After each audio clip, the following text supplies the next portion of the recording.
We got it right. You want to check the rodeo, Peter? So, can everybody see the screen? Does the sharing work? It's coming through. Hello? Can you hear me?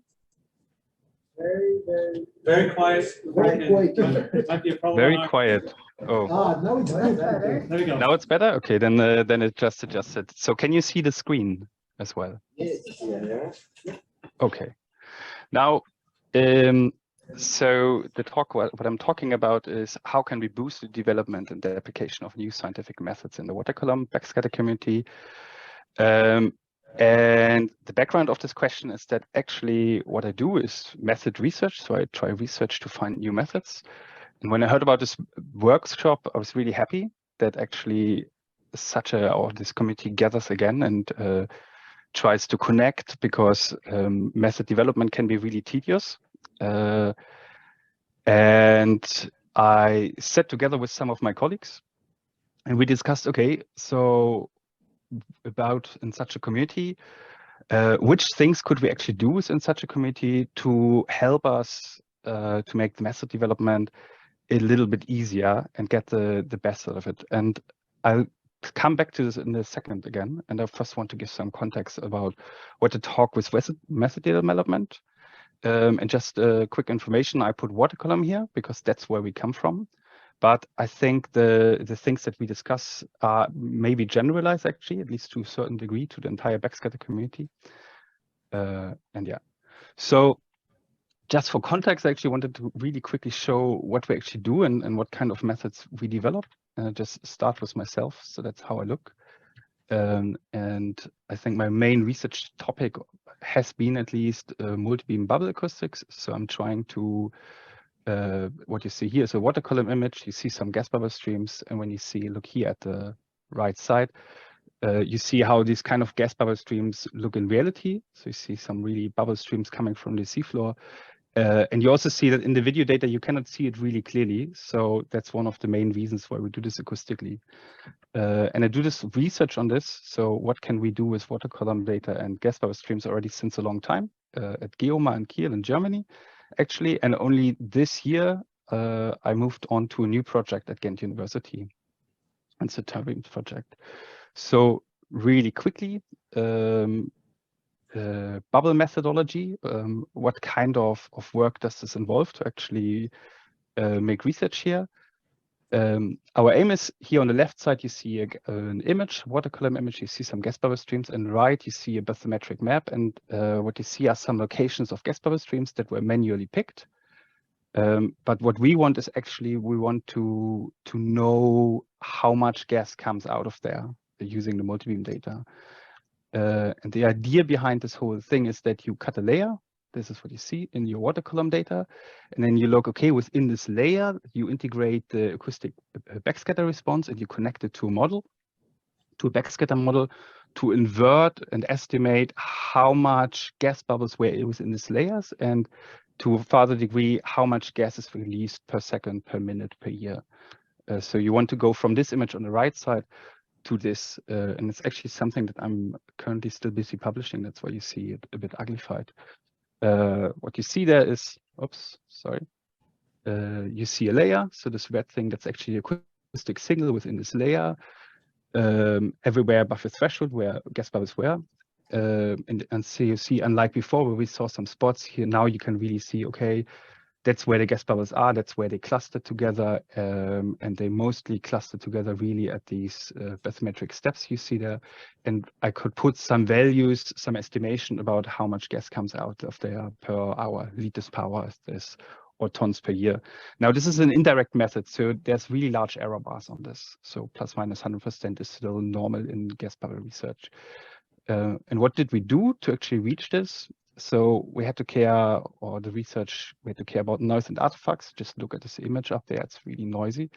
We had to think about how can we connect the data from the water column to the seafloor, because we don't want to have information about some gas bubble stream somewhere 50 meters above the sea where the current brought it, but actually at the source position. we had to think about quantitative meaningful gridding. So this layer that we put here that looks really nice, but in reality, this is all disconnected scatter points. And we have to really think about how can we connect these points such that they're quantitatively representative for a bubble stream. We had to care about calibration. I think Xavier Lepton said it. Backscatter research cannot be without calibration. In this case, we reached this with a single beam that was parallelly measuring the bubble streams. And we got a really nice correlation, actually surprisingly nice. So good enough to get this calibration done. And then my research is also about how can we connect all these different methodologies to actually a working workflow that in the end can produce some results. So this is methodological research, and it's actually quite a lot of work. So in this case, it's split about 3 papers. One is published some years ago, one is submitted, one is to be submitted. And honestly, if I think about it again, I should have split it in even more papers because it's just too much per work. So that's gas bubble research, the work that we did here. And now we work to the TURBEAMS methodology. And in TURBEAMS, to put it really simply, we want to measure turbidity using multibeam systems. I think Mark talked a lot about what is difficult about it. And Mark is actually also involved in this project here, just for your information. And I think here we do something slightly different. So Mark talked about, okay, we need a controlled environment to solve this problem. And TURBEAMS does it a little bit different. We go into the real environment and we use a lot of different sensors that are measuring data somewhere together with the multibeam data in parallel. So we have optical sensors, we have actual samples, we have high frequency acoustic sensors. And the idea here is to replace to not have the controlled environment, but instead collect a lot of data with these 3 sensors in a repeated, let's say, repeated surveys. So we, within the coming 3 years, every year we have 2 surveys per year, traveling the same transects, collecting all these data with these sensors, such that we in the end have enough data to actually do statistical analysis, for example, machine learning. To analyze this data, we teamed up with some institute. It's in Belgium, actually.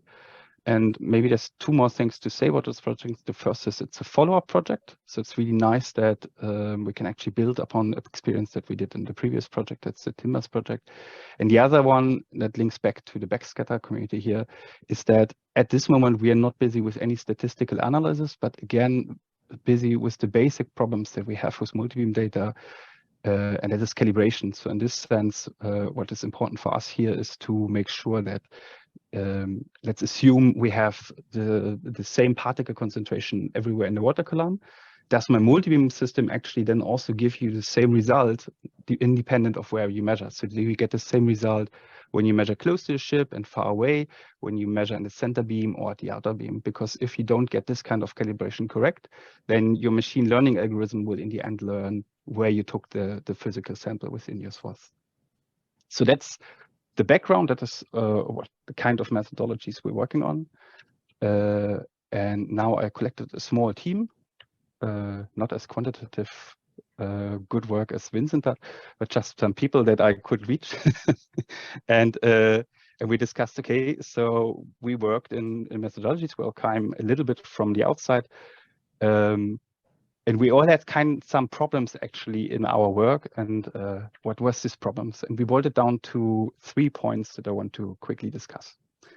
And see if as a community, actually, maybe we can do something to make the work easier for methodological researchers. And the first challenge that we identified was actually that really just in general, specifically speaking to the beginning when we started to work on our topics, information about backscatter data, about water column backscatter data in specific is really difficult to get. I honestly don't even know where to start. When I started, there was no backscatter report. And it's just scattered everywhere in a lot of expertise. And it's difficult as a young student to really get into the scientific community to understand which methods are available and which are not yet. But that's all general difficult science. But one part that we specifically identified here for at least the water column data is that we perceived a gap between the theory we read and found in books.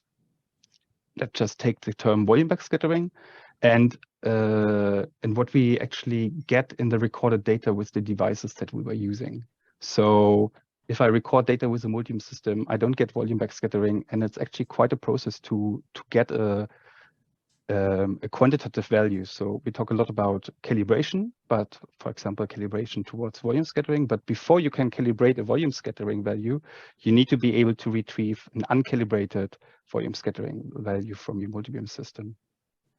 So when you talk a bit about the solutions, what can you do about this? Information is difficult to get. Then, as I said, I'm very happy that we meet, because that's something that is really important, and something that I perceive specifically also as difficult in the last years is that there are actually not so many communities where you can meet, where you can discuss, for example, water column data. The most geoscientific conferences, you meet a lot of geoscientists that only look at this level from a really high level point of view. I want to stress the importance of reports, and just for the people of you who worked on these reports, I want to say thank you, and how incredibly important these reports were, and really helpful, really let's say compressed knowledge that was really helpful for our research and for getting into the topic and understanding problems, and also specifically for understanding things that we as a community don't know, because that's a really important point I want to raise. As a scientist, it's sometimes easy to write, okay, that's we know because you found it out, but sit together and discuss what don't we know as a community is much more difficult for individual scientists, and is something that we can only reach within such a group. Now, if we go back to what we perceive as a gap between theory and the recorded data, it would be really nice, maybe as a specific point for reports that we write, if we can go back or include in a report, possibly also for the water column, more information about what do we know about getting quantitative or calibrated and uncalibrated data for each specific device, back to the raw data actually. And just to elaborate a bit on, in comparison to what Riet no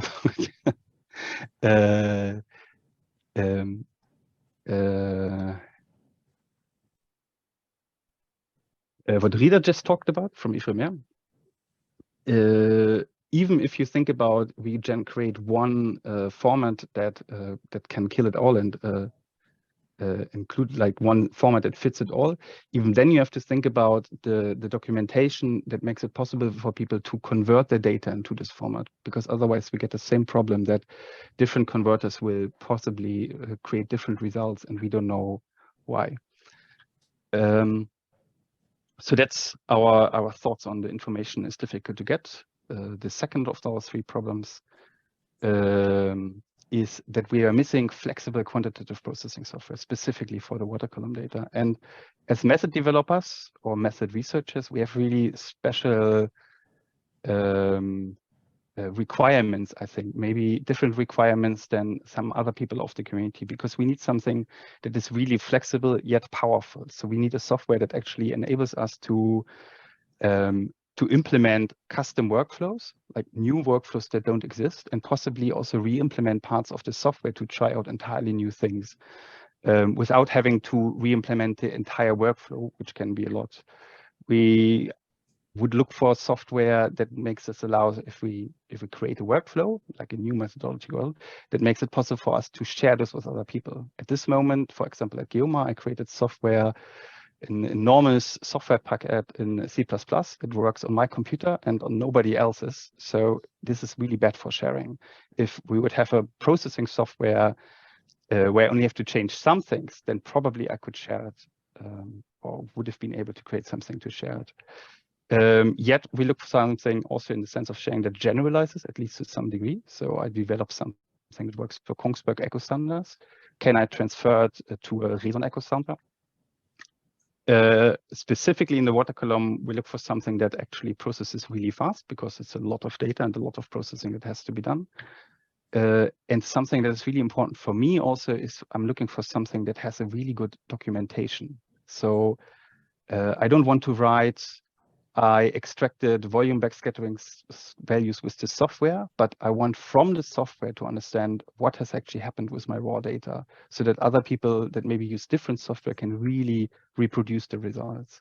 So for this challenge, I have an announcement to make. And this is that within the TURBEAMS project, we actually got the chance and the funding to start a new software. It's not entirely new because it's going to be built on the source code that I and colleagues of mine and students created at Geomar. So it's going to be entirely refactored and created to a new open source project. Of course, so thank you, Geomar, also, of course, for allowing this. And we started this project here. So it's called the machine that goes ping, short ping. And it's really in the process of bootstrapping. There's not much to show, but you can expect us to present something interesting next summer.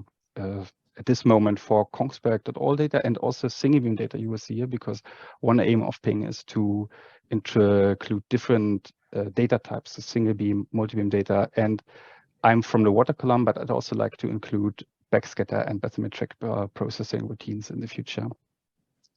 So some aims of ping, even though I'm not sharing, is that first of all, it's not a tool, but a library. So that's how we want to get the flexibility that we actually create functions that can be used to implement workflows and then make it possible to share these workflows.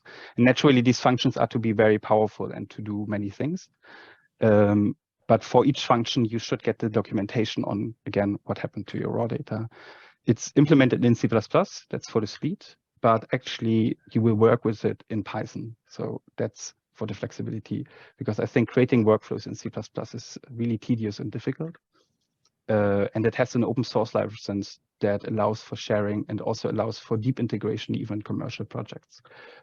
That's ping, but as I said, at this moment, it's more, it's just a project that is to be bootstrapped. Yet I'm already very interested in starting to talking about it, but not necessarily with people that are interested, right? Think of like, okay, should I use it or why should I use it? But let's say people that are very interested to think, okay, yes, we really need such a software, and possibly in the future I could even contribute, or hey, we also create something, shouldn't we talk with each other to see if we can talk or help with each other? So just as a rule, if you're very interested in this kind of software, then please contact me. And if you're interested, then please wait until next summer. Then we come to the last challenge that we wanted to discuss, or that we found. And this is something that's quite important, maybe difficult to phrase still. And this is, where can I ask questions? And let's talk again about the reports, for example, the Backscatter report. I started reading it, I read it again, I went through it, I found it incredibly helpful, yet it is much too much information to actually comprehend unless you are already an expert. And there's only one way to comprehend so much information, and this is to ask questions. But I had the problem, and also my colleagues had the problem, that within our bubble, so our directly reachable problems, we were really quickly actually the experts, and there was no person to actually ask this kind of questions. So how can I ask questions to comprehend complex information outside my bubble? And this is really general for the whole method development. And when I talk about these questions, there are 3 points that came up in our discussion that are important about this. And one of them is, it would be nice to have something where you can permanently ask questions. So Backscatter working group is really great, but if we meet every 2 years, then half of my PhD project is already gone. So it's a bit too late, actually, and it would be good to ask questions at a different time. We would look for a place that has a low access barrier. So nice that we have a mailing list, but I would find it really scary to ask a really, really specific topic to a mailing list that reaches many, many people that aren't interested, which raises the point. So it's a place where you can ask questions to really, really specific subtopics, because that's what happens when we go into the method development, that you really go into nerdery, into really specific nerdery that only concerns a small amount of people. Really simply said, to this one, I actually have no solution. And I'd be really interested if other people also would look for such a place and have suggestions, if we can have a discussion. And maybe to elaborate a bit on what I'm thinking about is, if I talk about the forum, in the programming world, everything related to learning programming languages actually goes on Stack Overflow. I don't know if you have heard or used it, but I've never read a program since more than 10 years, and I've never read a C++ guide or tried it, but it didn't work. And everything actually happens in these kinds of forums. And I'm not even, actually, I never ask a question. What happens is that you search for questions that other people asked. And it's really, really an amazing tool to have other people ask questions and see what the answers are. It's an amazing tool to actually comprehend such complex information and such a large amount of information as we have within the within Backscatter method development. So something like this for Backscatter methods, or not just developing but also applying, would be really, really great. But as I said, I have no idea on how we could implement this. So just to conclude, that's the 3 questions that we have. We think information is difficult to get. We want to stress how important reports are, and that we hope that we can produce more of them, maybe per device for watercolor. We still have a problem with, I should say, flexible quantitative processing software, and I want to make aware of a project we're starting. And an open question that I'd be really interested in: can we create a place where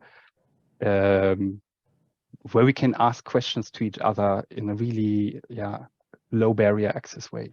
So thank you for your attention, and if you want to contact me, that's my email address. And thanks.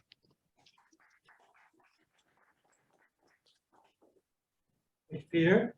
That's great. We are like 25 minutes behind schedule. I'm obviously not as good a cat herder as Xavier. So what I'm going to propose is we take a short health break, particularly for those in the room, maybe 10 minutes. We can grab a coffee and start. So we're starting 5 minutes late, 4:35 local time. And hopefully we'll catch up a little bit in the next session. The next presentation is checked. Yes, all online, ready to go. 10 minutes. Coffee at the back.